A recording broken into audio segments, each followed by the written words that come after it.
Umabot sa mahigit 100 katao ang nasa malubhang kalagayan matapos maganap ang isang malaking sunog sa factory sa General Trias, Cavite.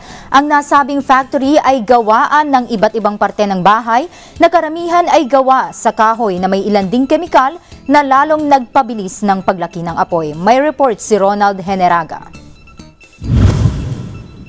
Kahit may apoy pa rin, nagdeklara ng fire under control ang DFP ang nangyaring malaking sunog sa EPSA Export Processing Zone sa General Trias, Rosario, Cavite na nagsimula pa kahapon.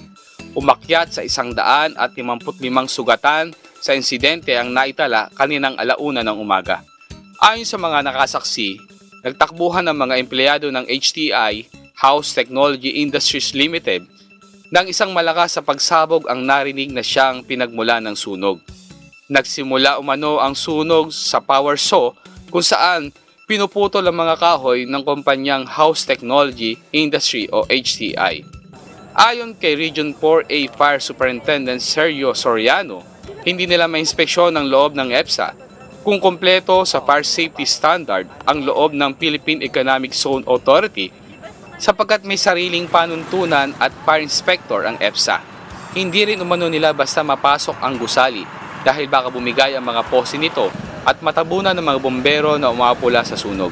Nakatulong naman sa paghina ng apoy ang mga fire hydrants sa paligid.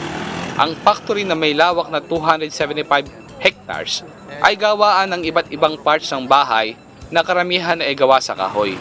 Lulan din ito ang mga styrofoam at chemicals na lalong nagpabilis ng paglaki ng apoy.